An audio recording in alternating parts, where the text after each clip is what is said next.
અરે યાર, આ શું બબાલ છે? તારું આખું શરીર તો પથ્થરનું બની ગયું છે. દોસ્ત, તું ઈચ્છે તો મને સારો કરી શકે છે.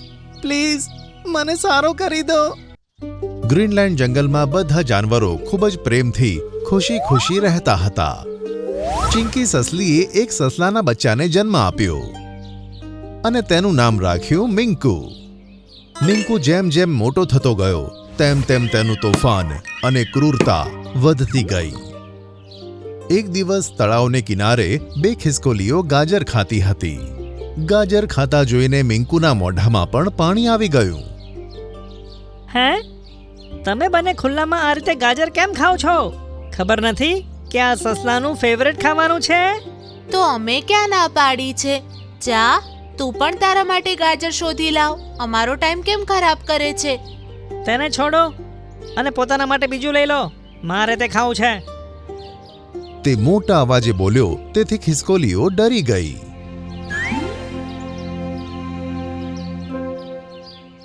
બિચારી ખિસકોલીઓને ડરાવી રહ્યો છે. ઊભો રે. મોન્ટુ તેને મારવાનો જ હતો કે મિંકુ ઝડપથી ત્યાંથી ભાગી ગયો. તેને ખબર જ ના પડી કે તે ક્યારે જંગલની બહાર મેદાનમાં આવી ગયો. તેણે જોયું કે સામે એક કૂવો છે અને કૂવાની પાસે એક બિલાડો રડી રહ્યો છે. અરે, આ બિલાડો કેમ રડી રહ્યો છે? એમ કહીને તે બિલાડા પાસે પહોંચ્યો. તેણે જોયું તો બિલાડાનું આખું શરીર પથ્થરનું બની ગયું હતું. અરે યાર, આ શું બબાલ છે? તારું આખું શરીર તો પથ્થરનું બની ગયું છે. દોસ્ત, તું ઈચ્છે તો મને સારો કરી શકે છે. પ્લીઝ મને સારો કરી દો. અરે, પહેલા એ તો બતાય કે તું પથ્થરનો બન્યો કેવી રીતે? આ કૂવાની અંદર આપણે જાનવરની કોઈ પણ વસ્તુ નાખીશું અને પછી તેની બહાર કહીશું કે કુંવારે કુવા પોતાનું જાદુ બતાય, ત્યારે તે જાનવર પથ્થરનું બની જશે. મારો મિત્ર મને ધોખાથી અહીંયા લાવ્યો અને તેણે મને પથ્થરનો બનાવી દીધો. હવે તું પ્લીઝ મને ઠીક કરી દે. અરે વાહ, આ કૂવો તો ખૂબ મજાનો છે. હવે આવશે મજા. મિંકુને આઈડિયા આવ્યો અને તે પાછો જંગલમાં પહોંચ્યો. ત્યાં મોન્ટુ વાંદરાની સાથે કેટલાક પ્રાણીઓ વાતો કરતા હતા.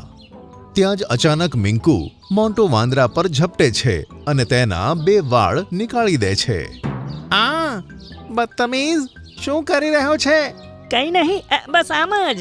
એમ કહીને તે ત્યાંથી ભાગી નીકળ્યો. તે કૂએ પહોંચ્યો અને તેની પાડી ઉપર ઊભો રહી ગયો. પછી તેણે પોતાના પંજામાં રાખેલા વાળ કૂવામાં ફેંકી દીધા અને પાછો જંગલમાં આવી ગયો. મોન્ટુ, તું મારી સાથે હંમેશા ઉદ્ધતાઈથી વાત કરે છે ને? મારી સામે માફી માંગ, નહીં તો હું તારી સારી ખબર લેવાનો છું. એમ શું કરી લઈશ તું? વિશ્વાસ નથી તો જો, કુંવારે કુવા પોતાનું જાદુ બતાય. આટલું કહેતા જ મોન્ટુ વાંદરાનું આખું શરીર પથ્થરનું બની ગયું. આ જોઈ બધા જાનવરો ડરી ગયા અને ત્યાંથી ભાગી નીકળ્યા. ત્યાં જ તેની માં ચિંકી પહોંચી અને તેણે કૂવા વિશે તેની માને બધી વાત કહી દીધી. બેટા, તું આ ઠીક નથી કરી રહ્યો. મિંકુએ તેની માની વાત પણ ન માની અને વધારે ઘમંડી થઈ ગયો.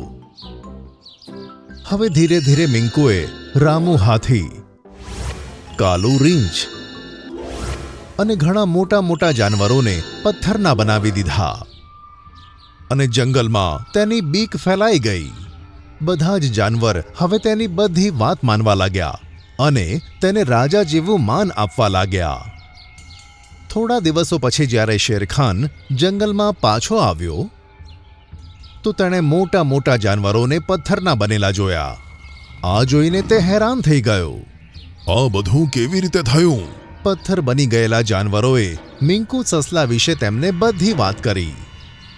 શેરખાન ગુસ્સેથી લાલચોળ થઈને મિંકુના ઘર તરફ દોડી ગયો. તે વખતે મિંકુ સસલું પોતાની મમ્મી સાથે બેઠું હતું. મિંકુ સસલા, જ્યાં છે ત્યાં જ રહેજે. તેણે જોયું કે શેરખાન દોડતો દોડતો આવી રહ્યો છે, તેથી તે ઝાડીઓમાં જઈને સંતાઈ ગયું. શેરખાન પણ તેની પાછળ પાછળ ઝાડીઓમાં ઘૂસી ગયો, પણ મિંકુ તો ઝાડીઓમાંથી બહાર આવી ગયું. પણ શેરખાન ઝાડીઓમાં ફસાઈને રહી ગયો. તેના કેટલાક વાળ ઝાડીમાં ફસાઈને તૂટી ગયા. મિંકુએ તે વાળ હાથમાં લીધા અને બોલ્યું કે મોટા આવ્યા મને પકડવા માટે. શેરખાન, હવે હું પણ તમને પથ્થરનો બનાવી દઈશ.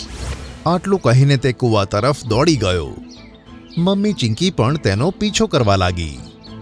તે કૂવાની પાળી પર ઊભો રહ્યો અને શેરખાનના વાળને કૂવામાં ફેંકવાનું જ હતું કે ચિંકી ત્યાં પહોંચી ગઈ અને તેને રોકવા લાગી. એવું ના કર મિંકુ, આ ઠીક નથી. ના મમ્મી, હું તે શેરખાનને પાઠ ભણાવીને જ રહીશ. આમ કહીને ચિંકી સાથે હાથાપાઈ કરવા લાગ્યો અને શેરખાનનો વાળ ત્યાં જ કૂવામાં પડી ગયો. જંગલના બધા જાનવર એક જગ્યા પર જમા હતા. શેરખાન ખૂબ જ ગુસ્સે હતો. ત્યાં જ બધાએ જોયું કે મિંકુ ભાગ્યું આવે છે અને તેની પાછળ તેની મમ્મી પણ હતી જે દોડતી હતી. મિંકુ, હું તને આખરી મોકો આપું છું. બધા જાનવરોને ઠીક કરી દે, નહીં તો હું તને જીવતો નહીં છોડું. ના શેરખાન, હવે તમે પણ પથ્થરના બનવા માટે તૈયાર થઈ જાઓ. શેરખાન તેની પર તરફ મારવા માટે પોતાના પગ ઘસવા લાગ્યો. કુંવારે કુંવા, પોતાનું જાદુ બતાય. તેનું આટલું કહેતા જ શેરખાનનું શરીર પણ પથ્થરનું બની ગયું. આ તે શું કર્યું મિંકુ? હવે તમે બધા પણ મને રાજા માનવા માટે તૈયાર થઈ જાઓ. આહ! ત્યાં જ બધાએ જોયું કે ચિંકી અચાનક પથ્થરની બની ગઈ. મમ્મી, આ કેવી રીતે થયું? તું મારી સાથે ઝઘડતો તો ત્યારે શેરખાનના વાળ સાથે મારો એક નખ પણ કૂવામાં પડ્યો હતો. મને માફ કરી દે મમ્મી, હું તને ઠીક કરીને જ રહીશ. મને આમ જ રહેવા દે બેટા. મેં તારા જેવા બચ્ચાને જન્મ આપ્યો, એની સજા તો મને મળવી જ જોઈએ. અને પછી મિંકુને પોતાની ભૂલનો પસ્તાવો થવા લાગ્યો. મમ્મી, હું બધાને ઠીક કરીને જ રહીશ અને જો ના કરી શક્યો તો હું પોતે પણ પથ્થરનો બની જઈશ. હવે મિંકુ દોડતો દોડતો કૂવાની પાસે પહોંચ્યો. ત્યાં પેલા બિલાડાને જોઈને મિંકુએ સૌથી પહેલા તો માફી માંગી અને તેને બધી વાત કહી દીધી. હવે તમે કહો કે હું જંગલને અને બીજા જાનવરોને કેવી રીતે ઠીક કરી શકું છું? મારા જે મિત્રે મને અહીંયા લાવીને પથ્થરનો બનાવ્યો હતો તેણે જ મને કહ્યું હતું પેલી સામેની પહાડીની પાછળ ઠીક આવો જ બીજો કૂવો છે. જે પણ જાનવર પથ્થરના બની ગયા છે તેમની કોઈ પણ એક વસ્તુ તે કૂવામાં નાખ્યા પછી તું તેમની સામે જઈને તે જ મંત્ર બોલીશ તો બધા ફરીથી સરખા થઈ જશે. સારું, ચિંતા ના કર, હવે હું બધાને ઠીક કરીને જ રહીશ. એમ કહીને તેણે બિલાડાનો એક વાળ તોડ્યો અને પાછો જંગલમાં પહોંચ્યો. જંગલમાં જેટલા જાનવર પથ્થરના બની ગયા હતા તે બધાના એક એક વાળ તોડીને તે પહાડીની પાછળ રહેલા બીજા કૂવા પાસે પહોંચી ગયો. તેણે બધા જાનવરોના વાળ એક સાથે કૂવામાં નાખી દીધા અને પછી બિલાડાની પાસે જઈને બોલ્યો કે કુંવારે કુંવા, પોતાનું જાદુ બતાય. તેનું આટલું કહેતા જ બિલાડો ઠીક થઈ ગયો. અરે વાહ, હું ઠીક થઈ ગયો. તારો ખૂબ ખૂબ આભાર ભાઈ. હવે હું મારા જંગલે જઉં છું. તે ઝડપથી જંગલમાં ગયો અને બધા જાનવરોની સામે ઊભા રહીને બોલ્યો કે કુંવારે કુંવા, તારો જાદુ બતાય. આમ કહેતા જ રામુ હાથી, શેરખાન અને ચિંકી બધા જાનવરો સારા થઈ ગયા. મને તમે બધા માફ કરી દો. આગળથી હું કોઈ પણ ખોટું કામ નહીં કરું. આ જોઈને બધા જાનવરો ખુશ થઈ ગયા અને તેની માતા ચિંકી તેને ભેટી પડી. તે દિવસ પછી મિંકુ સુધરી ગયો અને જંગલના જાનવરો ફરીથી ખુશી ખુશી રહેવા લાગ્યા. લેફ્ટી, તું ક્યારની ખાઈ રહી છે? મારું પણ મન છે, હવે મને પણ ખાવા દે. આને હું ખાઉં કે તું, એમાં કોઈ અલગ વાત નથી, કારણ કે આપણું પેટ તો એક જ છે ને. એટલે હું જે પણ ખાઈશ એ જશે તો આપણા પેટમાં જ. એક દિવસ જંગલમાં ટીનુ ચકલીએ સરસ મજાનું ઈંડું આપ્યું અને પૂરી લગનથી તેની રક્ષા કરવામાં લાગી પડી. કેટલાક દિવસો પછી આખરે તે દિવસ આવી જ ગયો જેનો ટીનુ ચકલી રાહ જોતી હતી. તે દિવસ હતો ઈંડાના ફૂટવાનો દિવસ. થોડું હલ્યા પછી ઈંડું ફૂટ્યું અને તેમાંથી નાની ચકલી બહાર આવી. Tweet tweet tweet. જ્યારે ટીનુ ચકલીએ તેમને જોયું ત્યારે ચોંકી ગઈ. આ બચ્ચાને 2 માથા હતા. બંને ચકલીઓ અલગ અલગ વાત કરતી હતી અને બંનેનું મગજ પણ અલગ અલગ હતું. ટીનુ ચકલીએ તેમનું નામ ટ્વિન્સ રાખી દીધું. રાઈટવાળી ચકલીને રાઈટી અને લેફ્ટવાળી ચકલીને લેફ્ટી કહેવાનું શરૂ કર્યું. એક દિવસ ટ્વિન્સ જંગલમાં ઉડતા ઉડતા ફરી રહી હતી તો લેફ્ટીની નજર એક ઝાડ પર પડી જેમાં મોટા મોટા સફરજન હતા. ટ્વિન્સ ઉડીને તે ઝાડ પર બેઠી અને લેફ્ટીએ ખાવાનું શરૂ કર્યું. વાવ, કેટલું ટેસ્ટી છે. લેફ્ટીને ખાતા જોઈને હવે રાઈટીને પણ ખાવાનું મન થયું. લેફ્ટી, તું ક્યારની ખાઈ રહી છે? મારું પણ મન છે. હવે મને પણ ખાવા દે. આને હું ખાઉં કે તું, એમાં કોઈ અલગ વાત નથી, કારણ કે આપણું પેટ તો એક જ છે ને. એટલે હું જે પણ ખાઈશ એ જશે તો આપણા પેટમાં જ. પણ મને થોડું તો ખાવા આપ. આ ફળ પર પહેલા મારી નજર પડી હતી, એટલે આને ખાવાનો હકદાર પણ હું જ છું. આ સાંભળીને રાઈટી આગળ કશું ના બોલી, પણ તેના મનમાં હવે બદલો લેવાની ભાવના જાગી ઉઠી. પછીના દિવસે પણ આવું જ થયું. જ્યારે ટ્વિન્સ આકાશમાં ઉડતી હતી તો આ વખતે રાઈટીની નજર એક ઝાડ પર પડી અને તે ઝાડની ડાળ પર બેસી ગઈ. પણ આ વખતે રાઈટીએ ખાવાનું શરૂ કર્યું અને લેફ્ટી ચૂપ રહી. રાઈટી, હવે તે બહુ જ ખાઈ લીધું છે. થોડુંક મને પણ ખાવા દે. કેમ? આ ફળ પર મારી નજર પહેલા પડી હતી ને, તો આને તો હું જ ખાઈશ. એમ પણ આપણું પેટ તો એક જ છે ને, તો જે હું ખાઉં છું એ જશે તો આપણા બંનેના પેટમાં ને. આ રીતે તેઓ એક હોવા છતાં તેમનામાં અલગ અલગ ભાવના પેદા થઈ ગઈ.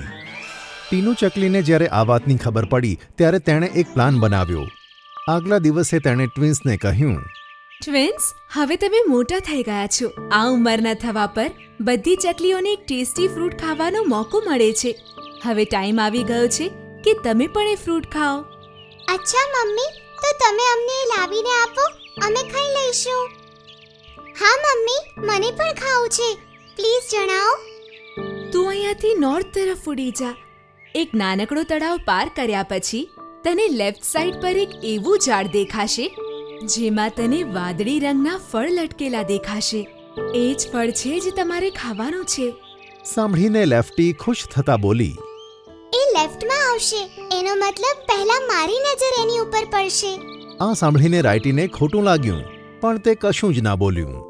ત્યાર પછી ટ્વિન્સ નોર્થ બાજુ ઉડવા લાગ્યું અને ઘણા સમય પછી તેઓને તે ઝાડ પણ દેખાયું જેની વાત ટીનુ ચકલીએ કરી હતી.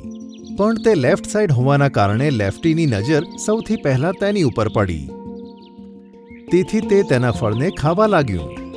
વાહ, કેટલું ટેસ્ટી છે આ. મજા આવી રહી છે.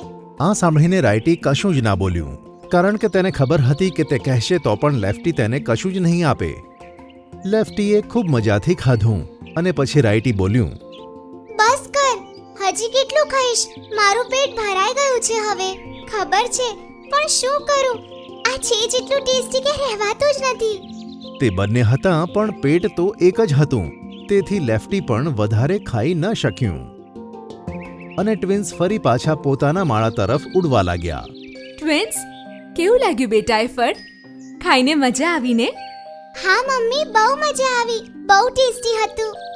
પણ આણે મને જરા પણ ખાવા ન દીધું. લેફ્ટી, તે આવું કેમ કર્યું?